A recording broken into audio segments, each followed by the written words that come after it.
Assalamu alaikum and a very good morning to you all. I hope you guys are doing very well today and you're ready to start your day with me, Maha Mukhtoom, only on PTV World this morning. We have a wonderful show lined up for you today. But before we tell you what we're discussing, there's a lot to cover. I hope you guys had a good start to the week yesterday. It has been raining and there's a lot of traffic out there. So please, everyone, kindly drive carefully, be careful on the roads because people tend to get a bit crazy when the weather is very nice. And I know everyone's enjoying the weather, people are going up into the hills and whatnot, but please respect the area that you're visiting, try not to litter and enjoy it so that everyone else around you can also have a good time as well. But we have so much to cover with you guys today, and instead of me rambling on about how I'm doing, which I'm fine, thank you guys, I'm going to get started with the show. We're going to start with the top stories and what's happening, entertainment stuff for you. So let's take a look at what's happening, and then we're going to slowly ease into what information we will be sharing with you today. Let's take a look. Cities across China have turned into a fantasy fairyland with wonderful decorative lights and lantern shows to welcome the Spring Festival, with the lights and lanterns giving a rich traditional Spring Festival atmosphere. I love lanterns. Wonderful way to start the spring season.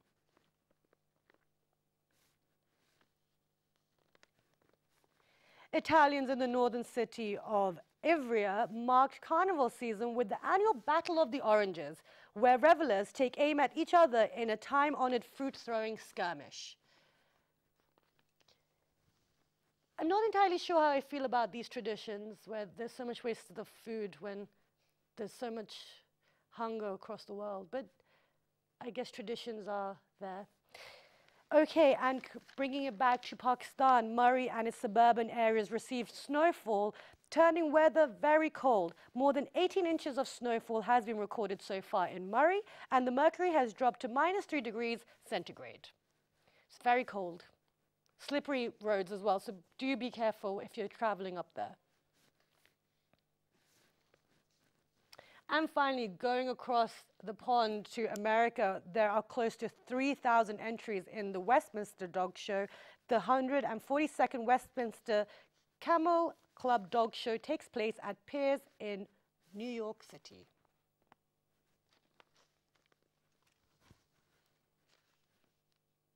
So if you're into dogs and you're into animals, do check out that show. It's very interesting. Some of my friends are into that, but I never could really get into these dog shows.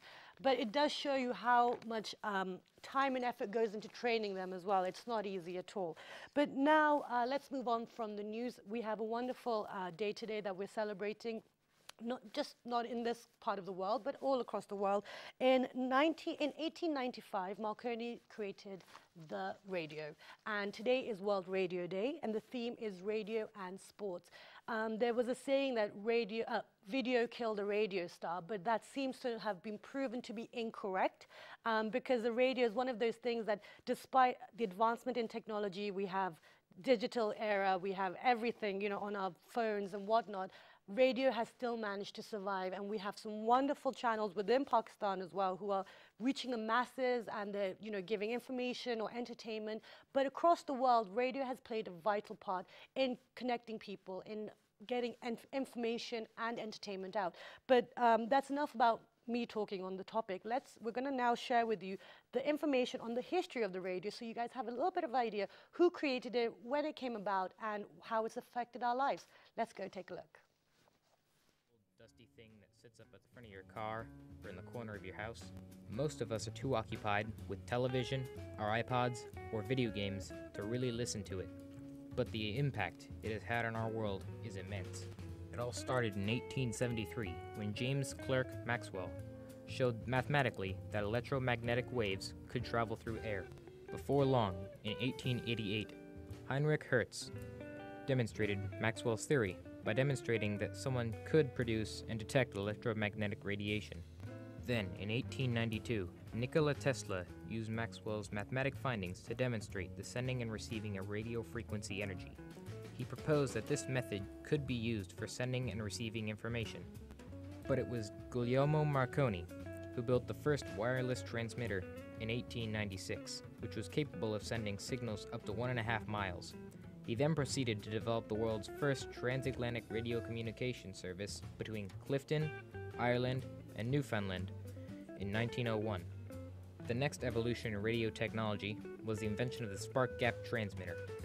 This device allowed for the production of the first commercially available radio sets, but the spark gap radios were plagued with problems, mainly electrical interference.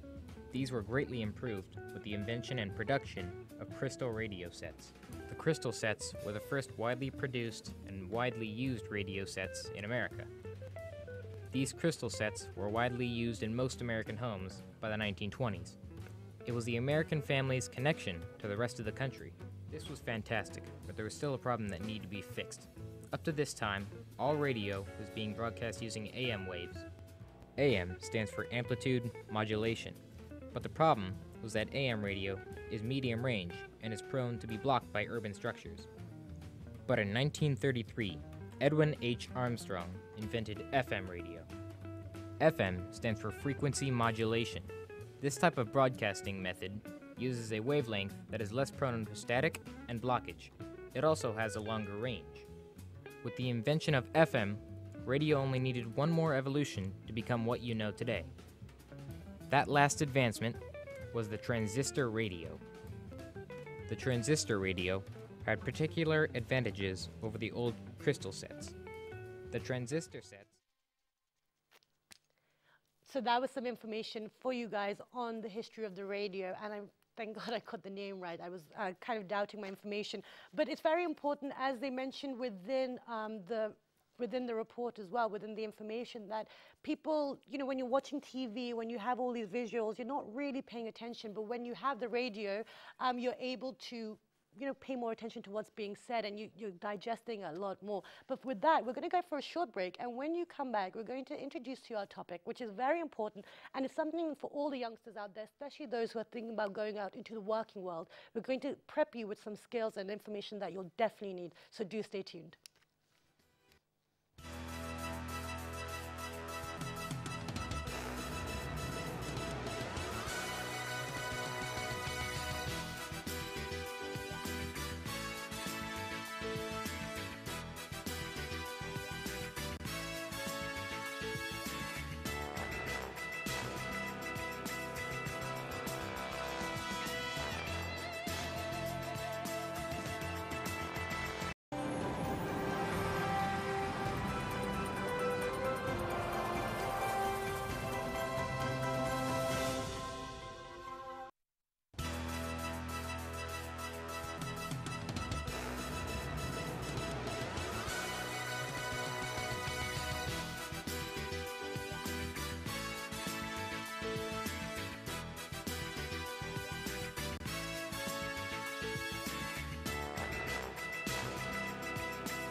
Welcome back, everyone. And before the break, we gave you the happenings of what was happening within Pakistan and around the world. And then after that, we shared with you that today is World Radio Day, which is a very important day because radio connected people. It led to the advancement of communication technology. And to this day, it's still probably more relevant than TV now. And I'm saying that while I said on television, but everyone has a radio in their car. You can get radios on the internet. You can get radio on your phone. So it's much more accessible, and it requires less interaction than maybe a visual medium would. But anyway, let's move on from that because it's an important day and people will be observing it throughout the day, so you can probably catch that on other channels, other PTV channels as well.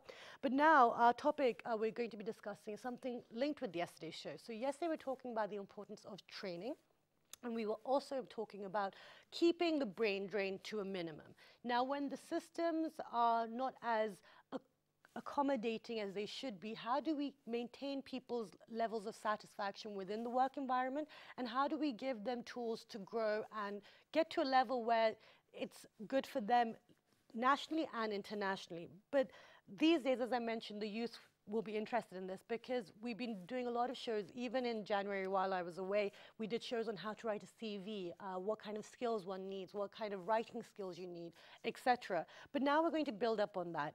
As we've mentioned, communication is very vital, and being able to communicate a point properly is very important. But there's a difference between communication and interpersonal skills. We have been joined by some wonderful ladies in the studio to discuss the importance of interpersonal skills. We'll be talking about white-collar and blue-collar jobs as well, the formal and the semi-formal work environments. And one thing I'd like to say is that interpersonal skills is the ability to communicate and understand his or her team by a manager or by a leader. Communication is the ability to take a set of instructions and convey them to an audience. Now, these are two very different things, and very important differentiation to make between the two. So let's talk about what skills we need, what are interpersonal skills, what do we need within the Pakistan framework as well, working within the industries here, what do we need to know? And to discuss this, we've been very lucky. We've been joined by Naureen Ghaffar. She is the Managing Director of Miqat Academy and an Educationist. Assalamu alaikum, good morning. Good morning. Thank you so much for joining us today. Thank you very much for inviting us over. It's a pleasure to have you. Besides Naureen, we've been joined by Samreen Niaz. She is an environmental economist and an educationist as well. Assalamu alaikum, good morning. Thank you so much for joining us today. Thank you. Thank you for having us. Okay, so we've done multiple shows on this before, as our viewers know, but this is something that's very relevant, and you can never talk about it too much because we're always learning and we're always trying to improve our skills. But Naureen, let's start from the basics. I mean, I gave a very loose differentiation between the two, communication skills and interpersonal skills. What is the difference to you? Tell us. Communication and interpersonal, they're interlinked with each other. If a person has good communication skill, whether it be verbal or non-verbal, because communication, verbal, we learn.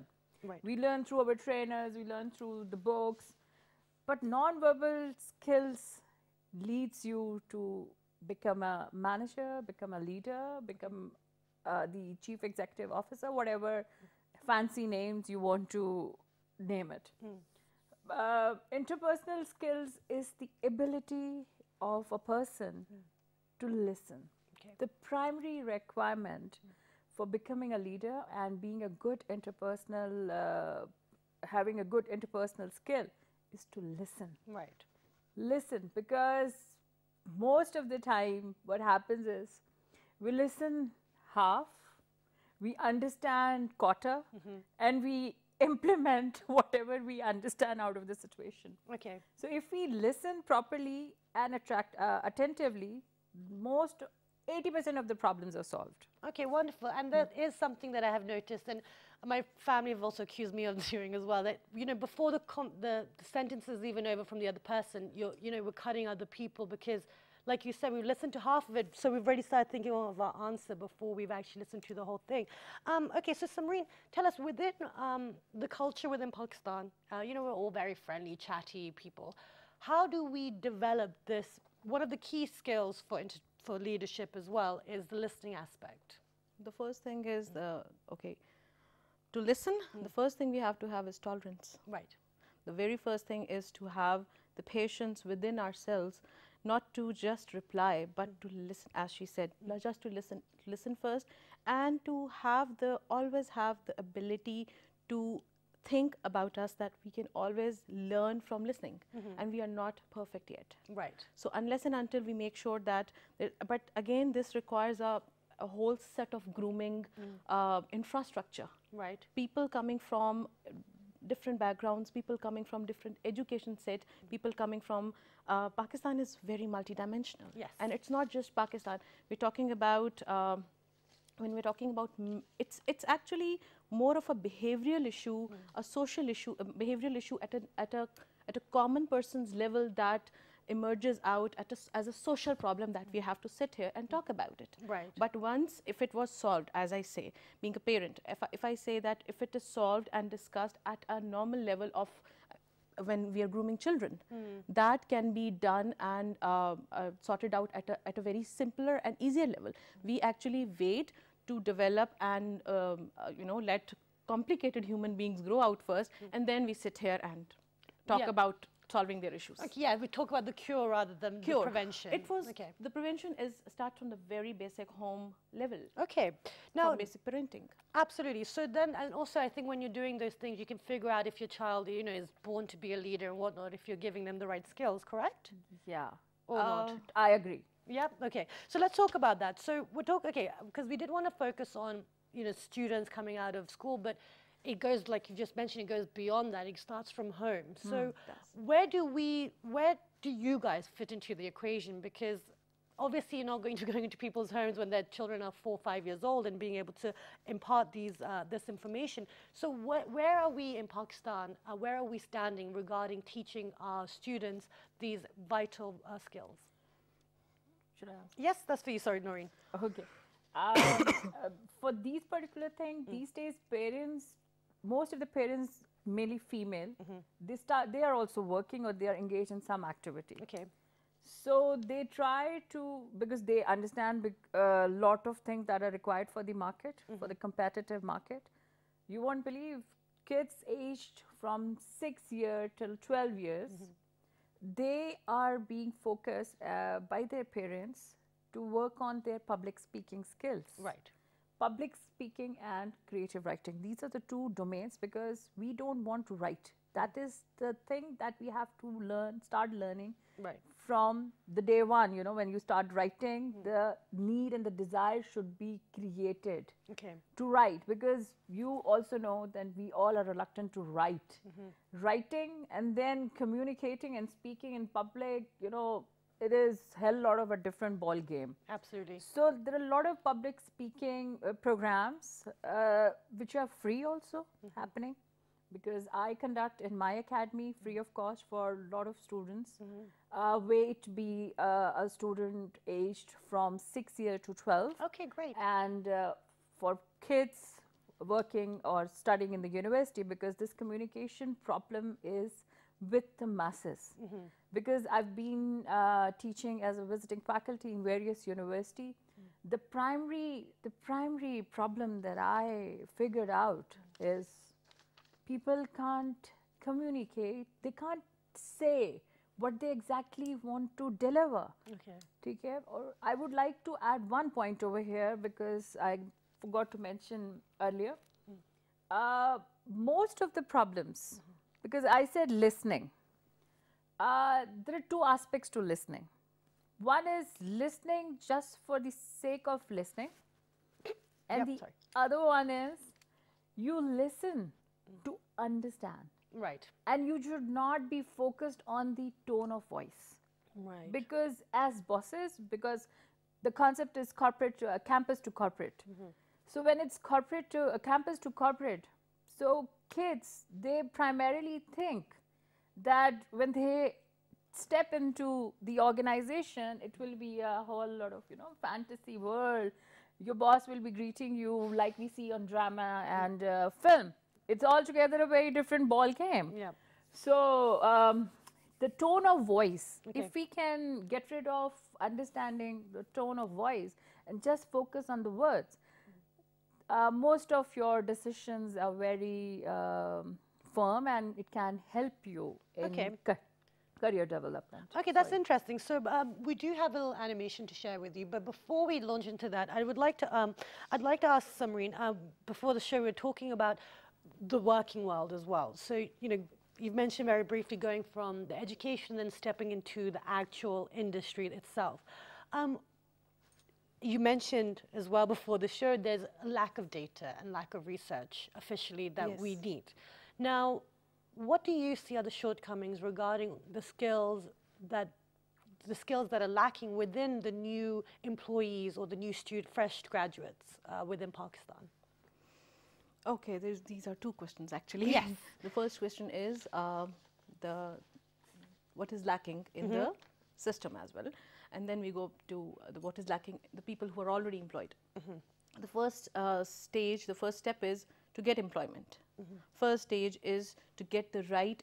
Why would I start with this discussion is that many times we do not know what we want to be. Well, we do know what we want to be, but our family or extended family are pressuring us to be something else. A lot of the times, isn't that the case as well? Yes, Okay, it does. that can be treated. Let's talk about the again. realistic cultural barriers put forward. Families push you for this. They probably want to see you settled in their own the way they want to see you settled, by their own imagination, by their own measures and standard, the way they want to see you socially settled. But then there's a part of you who actually wants to become something else, or probably, okay, let's settle it to this way, that probably we get into the sector we want it to be, we want it to settle. We've made peace with the, the journey we've taken, yes. But there's a demand and then there's a supply. Right. We are supplying individuals to the market, we're supplying individuals to the job sector who do not have space to sit.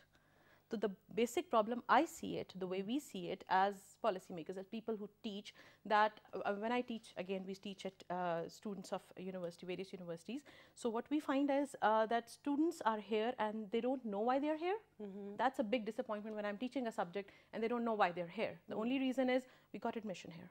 The next problem, when you don't know why you're here, a person who's passionate about the study or the education he's getting, and the person who's just here because he just landed here, so there's a difference. Right. The level of work that you deliver, the quality of work is directly proportional to the kind of passion, the eagerness, and the interest you have. Right. And again, it starts from the kind of environment you come from, the kind of exposure you have, and again, and it's definitely inbuilt as well. It's a mix of it's a mixed bag of everything. Okay, so like percentage-wise, just roughly from your interaction, we're not making any like declarations here or anything like that. We're just having a personal one-on-one conversation.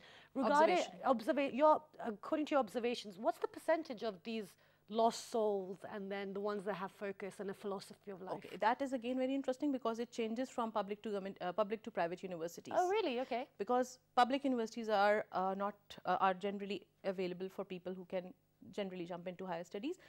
Private education system is available to people or students who can afford to go there, who actually come from a sound background and who normally get some cushion of freedom to sit on and tell their parents, mommy, I want to go there, and father, I want to, let me be a media person. And they're like, okay, let's experiment, because the kind of parents we are and we see around us in settled sector in at least some cities, I'm talking about bigger cities of Pakistan, the educated parents, some heavily educated parents and fully exposed parents, they understand the fact that if your child is not allowed to do what he wants, but then he might get frustrated and he might not be very passionate about his studies. That's interesting because actually I've tend to meet people who are, it's actually the opposite. The more educated and exposed the parents are, the more like, no, you need to do this a bit more. Okay, that's very fascinating. No, it is not like that. Okay.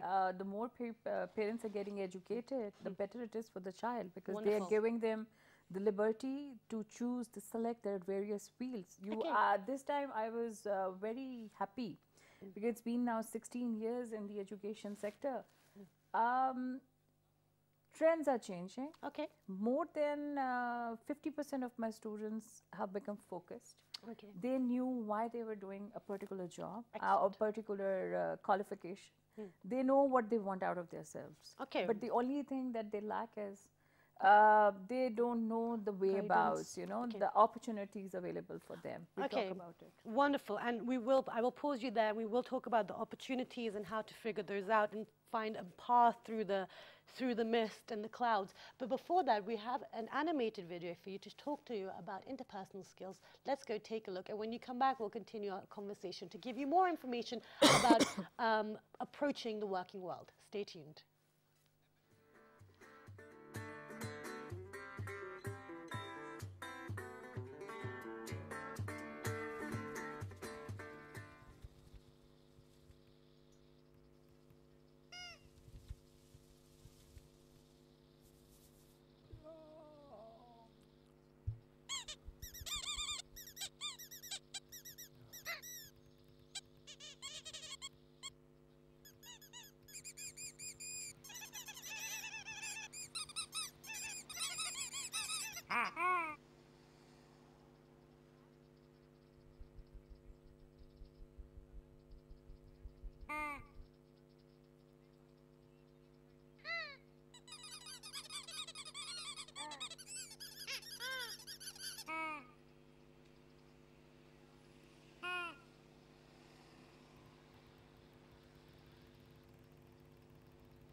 So that was just to wake you up in the morning and also to show you how important communication is which what we were discussing before this animation for you. And it's the beginning of the animation just reminded me of what it's like driving to work on the roads in the morning. Everyone's just kind of getting agitated. But your communication is vital, you know, and also allowing new people in as well. I think there's multiple, I think it can be interpreted, that animation. I can interpret that. Please go for it. This is a very brilliant concept of a leader. And, you know, when the leader dictates or delegates some work to XYZ employee or XYZ team member, what they say is, why the hell he's not doing it and we are doing it?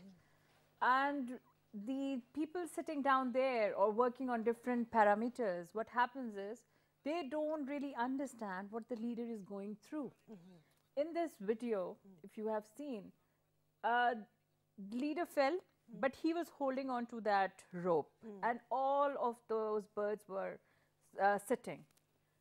He was holding till the time he could protect them. But they were, you know, pinching him just to, you know, go away, go away.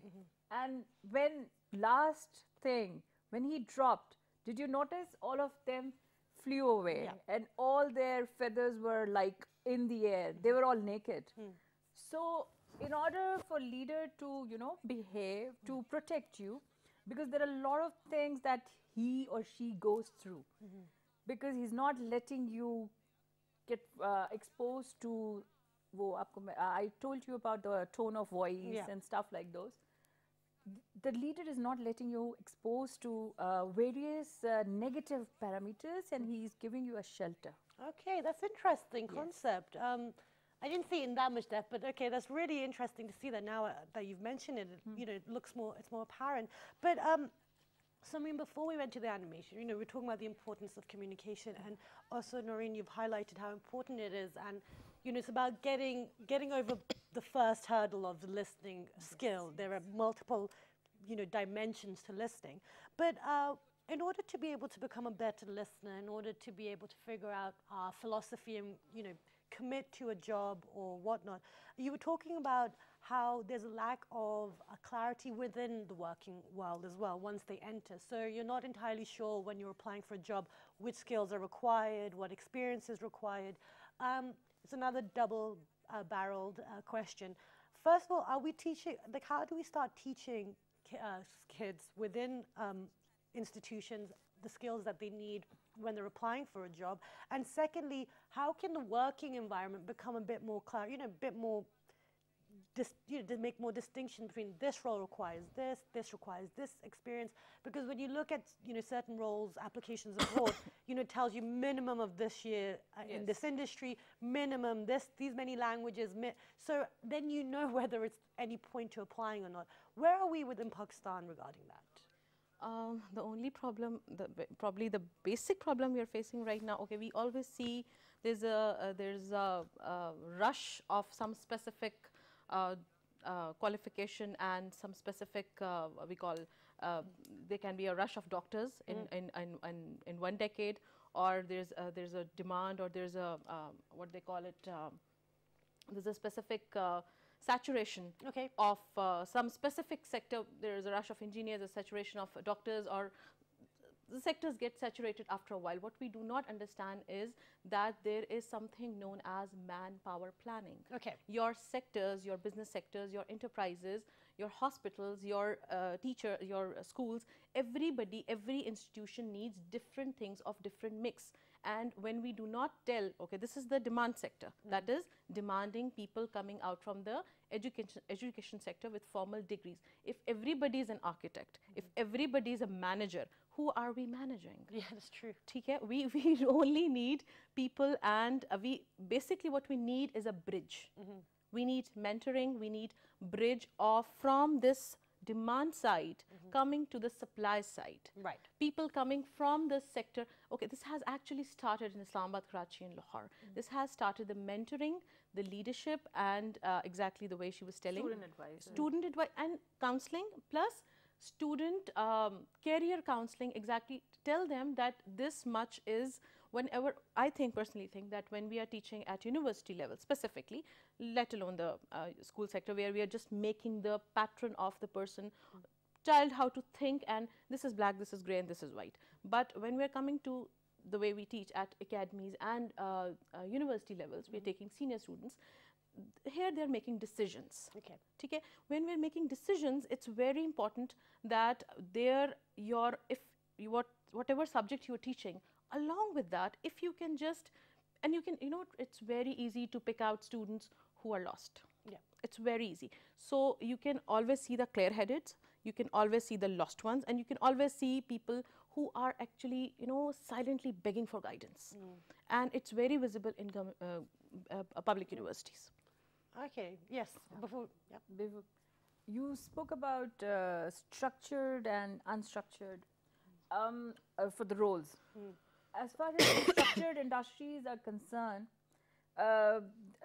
if I talk about the banking sector or multinational companies, they have their roles designed for each and every person, one thing. Then the processes are defined, what needs to be done at a particular situation. There are different laws and policies made and are in place, not only in the private sector, but also in the government sector too. Okay.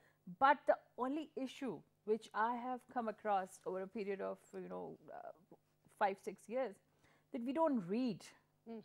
Today's era, kids don't want to read.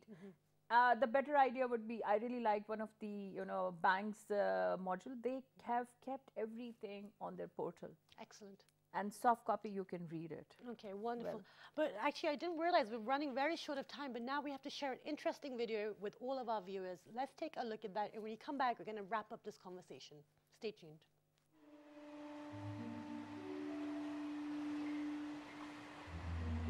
Excuse me? Hello? Hey! I'm a human being. If you don't want to help, at least say so.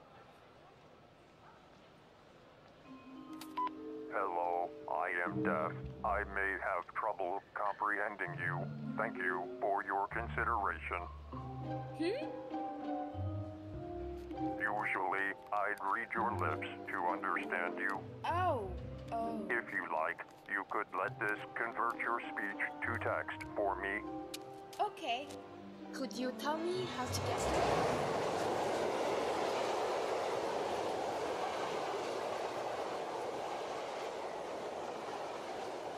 Want to try again? Attention passengers. All is well.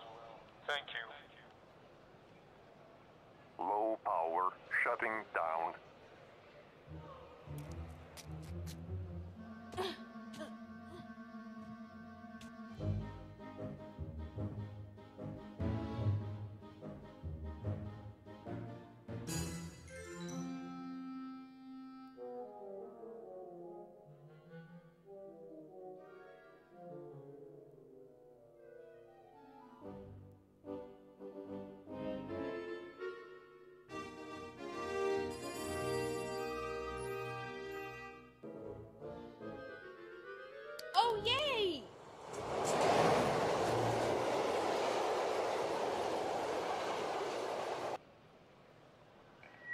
Attention passengers.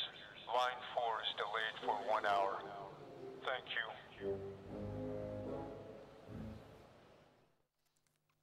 Okay, so that was another animation for you to talk about failure in communication, but there are ways around it if we are willing to take the time and listen to each other. But we have actually run out of time. We had to cover so much more, and we've hardly touched upon many of the topics. But one final thing from both of you, what would, for all the students or anyone who's applying for work right now, what would you advise them? And are there any websites that they can turn to as well? I would advise that they should make a very clear resume. Don't write anything which is not truth. Okay.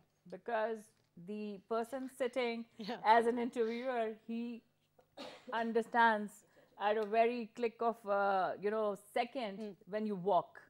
Okay. Okay, so be very honest, have a smile on your face when you go for, and in any way or in any manner I can be of any help to anybody who is listening, can contact us on my Facebook and on my Academy's page. Wonderful. That's free of cost for, I do try and give out to my country. Wonderful. And we will share all those links with you on our Facebook page. And anything you'd like to add, please, Samreen?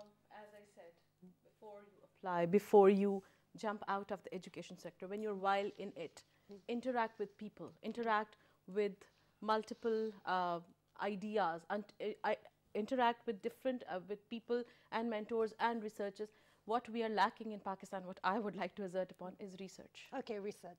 And we were going to discuss how to develop your skills while working, but we will have to call you guys back to discuss all of these things, because this is something that's very important, and I think all of us can actually benefit from it. So if you would like any information on anything that we have discussed today, do log on to our Facebook fan page, which is with the name of World This Morning, our Twitter page, World This Morning without a G, our Daily Motion YouTube page, World This Morning. The repeat is at 11:05 p.m. this evening, and the thought of the day is that, sit with your kids, discuss with them what is it that they're interested in doing further down the line. Let's open up their minds and our own minds and figure out the path together so that they don't end up being frustrated and upset once they enter the working world. With that, have a wonderful day, enjoy the rain, be good, be safe, and I will see you bright and early tomorrow morning.